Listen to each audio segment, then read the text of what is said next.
na lang po. Ilang kutse. Wala pang naman yan.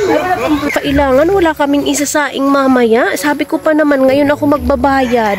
Kaso wala pa akong pera. Paano kaya neto? Pero ayan, aanuhin ko na, kakapalan ko na yung mukha ko para meron kaming pangsaing mamaya. Kasi kung hindi ko kakapalan ng mukha ko, paano na wala kaming isasaing? Ayan, subukan ko lang na mangutang ulit. Sabihin ko na lang na magbabayad ako bukas. Manay Maritso. Ano? Nasusupod po ta ako magbili. Kaso kailangan wala kaming pang Pwede pa ako mag-utang.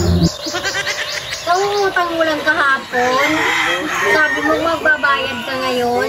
Di po ako di ako nakapagpaano ng palay. Gawa ng maulan po Ano ngayon? Pwede po ako makautang ulit. Pang lang pang saing namin ngayong gabi. Bukas magbabayad na po talaga ako. Wala kaming isasaing nga, utang mo. Grabe yun. Imposible. Madami na ba akong utang dyan? Putik pa lang naman ang utang. Ang haba-haba na ng listahan mo. Patingin nga po para bukas mabayaran ko na po.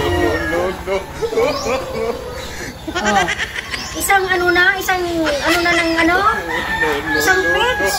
Isang page. Tingnan mo. Ang dami ng utang mo.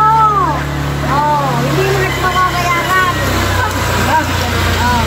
Mababayaran ko yan. Bukas sundo na ng asawa ko. Malingki na ako. Ganun po ba? Ito na lang po. Itong butchi. Ito na lang po. Ilang kutse. Wala pang naman yan. Ay, wala pang naman. Sige po, salamat.